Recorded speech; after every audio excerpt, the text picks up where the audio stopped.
میری معلومات میں ایک بات آئی کہ اب اس بحث کو لوگوں کے سامنے رکھا جا رہا ہے کہ جناب صدیق اکبر افضل ہیں یا امام مہدی افضل ہوں گے۔ امام مہدی جو آخری زمانے میں آئیں گے وہ امام مہدی رضی اللہ تعالیٰ عنہ جن کے پیچھے جناب عیسیٰ علیہ السلام نماز پڑھیں گے، تو کیا جناب صدیق اکبر افضل ہیں یا جناب امام مہدی افضل ہیں؟ میں آپ کو بتانا یہ چاہ رہا ہوں کہ سنیو، اس فتنے کو سمجھو۔ یہ فتنہ یہ کیوں نہیں کہہ رہا کہ جناب امام مہدی افضل ہیں یا مولا علی افضل ہیں؟ بات تو یہ ہے نا، اگر خلیفۃ الرسول کی بات ہے تو خلیفۃ الرسول تو جناب مولا کائنات بھی ہیں۔ یہ فتنہ یہ کیوں نہیں کہہ رہا کہ جناب امام مہدی افضل ہیں یا سیدہ کائنات افضل ہیں؟ اہل بیت اطہار پر ہماری نسلیں، ہماری جانیں قربان ہیں، لیکن کیا اہل بیت کی محبت بغض صحابہ کا نام ہے؟ کہ صحابہ کرام کے خلاف جب تک کوئی بندہ بکواس نہ کرے اسے علی کی محبت حاصل نہ ہوگی؟ کیا ہم ادوار صحابہ کرام میں یہ نہیں دیکھتے کہ مولا کائنات خود جب تک حیات رہے صدیق اکبر، اس وقت تک مولا کائنات نے جناب صدیق اکبر کے پیچھے نمازیں پڑھی ہیں؟ ان کی محبتوں کا تعلق ایسا ہے کہ جناب علی المرتضیٰ رضی اللہ تعالیٰ عنہ سے صدیق اکبر کہتے ہیں علی تمہیں مبارک ہو، میرے محبوب علیہ السلام نے فرمایا ہے کہ پل صراط وہ پار کرے گا جسے علی اذن عطا کریں گے۔ یہ اہل سنت کا عقیدہ، پل صراط وہ پار کرے گا جسے علی اذن عطا فرمائیں گے۔ اور جناب علی نے کہا ابو بکر آپ کو مبارک ہو، میرے محبوب نے مجھے فرمایا تھا علی اجازت اسی کو دینا جس کے دل میں صدیق اکبر کی محبت ہو۔ ہم تو یہ محبت دیکھتے ہیں صحابہ کرام کی۔ یہ کون سا ایسا فرقہ ہے جو آج ہمیں بغض صحابہ پر ابھارنے کے لیے محبت اہل بیت کا نام لے رہا ہے اور اہل بیت کی محبت بغض صحابہ بتا رہا ہے؟ آج یہ فتنہ پھیلایا جا رہا ہے اور اس طرح کا سوال کر کے امت کے ذہن کو مضطرب کیا جا رہا ہے کہ امام مہدی افضل ہے یہ جناب صدیق اکبر افضل ہے، اور پھر اس سوال کرنے والا یہ کہتا ہے کہ امام مہدی تو خلیفۃ اللہ ہوں گے جبکہ صدیق اکبر خلیفۃ الرسول ہیں۔ بتاؤ اللہ کا خلیفہ افضل یا رسول کا خلیفہ افضل؟ اب سادہ سی بات عام سے انداز میں عوام تک جائے گی، وہ تو کنفیوز ہو رہی ہے۔ تو سب سے پہلے یہ یاد رکھیے صدیق اکبر کی جو صحابیت ہے یہ قطعی ہے، یعنی قرآن کریم کی نصوص قطعیہ سے صدیق اکبر کا صحابی ہونا ثابت ہے۔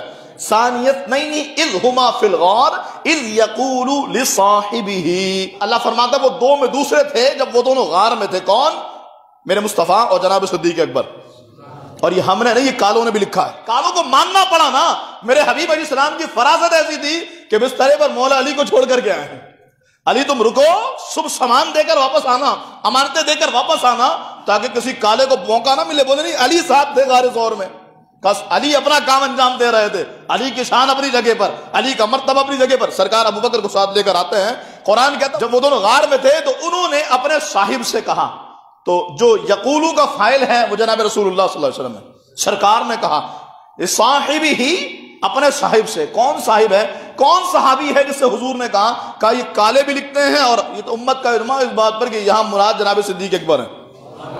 بولیے سبحان اللہ، لا تحزن ان اللہ معنا، ابو بکر غم نہ کرو اللہ ہمارے ساتھ۔ تو صحابیت قطعی ہو گئی، اور اس بات پر بھی امت کا اجماع ہے کہ جو مرتبہ اللہ نے صحابہ کرام کو دیا کائنات میں کوئی اس کی برابری نہیں کر سکتا۔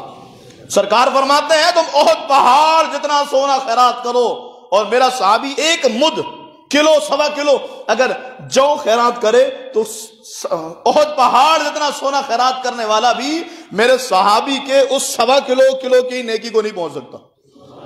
اور پھر وہ صدیق اکبر ان کے بارے میں فرمایا کہ سارے اہل ایمان کا ایمان ایک پلڑے میں اور ابو بکر کا ایمان دوسرے پلڑے میں رکھا جائے، ابو بکر کا ایمان ساری دنیا کے اہل ایمان کے ایمان پر غالب آ جائے گا۔ تو صدیق اکبر افضل رضی اللہ تعالیٰ عنہ، ان کی صحابیت قرآن کریم کی نص قطعی سے ثابت ہے، ایک بات۔ اور دوسری بات یہ کہ جناب صدیق اکبر رضی اللہ تعالیٰ عنہ افضل، یہ امام مہدی افضل، اور پھر خلیفۃ الرسول اور خلیفۃ اللہ کی مثال دینے والوں سے سوال یہ ہے، بات یہ ہے کہ دیکھو اگر اس طرح کی مثال دے کر کے عقیدہ ثابت ہوگا نا تو پھر تو عقیدہ گیا کام سے، پھر تو تباہ ہو جائے گا سب کچھ۔ کیوں؟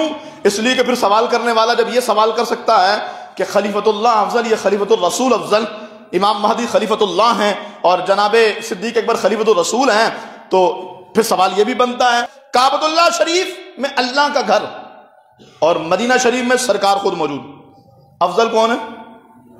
کوئی کہے بھائی اللہ کا گھر افضل ہوگا یا رسول کی ذات افضل ہوگی؟ اللہ تعالیٰ نے جس کو اپنا گھر فرمایا وہ افضل ہوگا یا رسول جس کو اپنا گھر فرما کر جہاں رہ رہے ہوں وہ افضل ہوگا؟ تو عقل تو یہی کہے گی کہ بھائی بیت اللہ افضل ہوگا، لیکن بخاری شریف کی کئی متواتر حدیثیں ہیں جس میں مدینہ رسول کو افضل کہا گیا، جس میں مدینہ پاک کو افضل کہا گیا. تو یہ کوئی بات نہ ہوئی کہ اس طرح سے تقابل کر کے کوئی عقیدہ بنایا جائے. امام مہدی رضی اللہ تعالیٰ عنہ افضل مقام مرتبہ اعلیٰ ہے، لیکن امام مہدی صحابیت کے مرتبے کو نہیں پہنچ سکے. امام مہدی کی تو بات رہنے دیجیے، اویس قرنی جنہوں نے زمانہ مصطفیٰ پایا، جن کی شان عظمت مقام کو حضور نے بیان فرمایا، وہ اویس قرنی رضی اللہ تعالیٰ عنہ بھی کسی بھی ایک ادنا صحابی کے مرتبے کو بھی نہیں پہنچ سکے. کیوں؟ کیونکہ ایمان اور چیز ہے، عشق اور چیز ہے، اور ایمان اور عشق کے ساتھ دیدار مصطفیٰ اور چیز ہے. اس لیے جب اویس قرنی نہ ہو سکے تو پھر بعد میں آنے والا کوئی کیسے ہوگا؟ امام مہدی کا مقام افضل ہے، لیکن اس طرح کے تقابل کی کوئی صورت نہیں ہے. دمادم مس قلندر صدیق دا پہلا نمبر، باقی یہی رہے گا، نظریہ یہی رہے گا.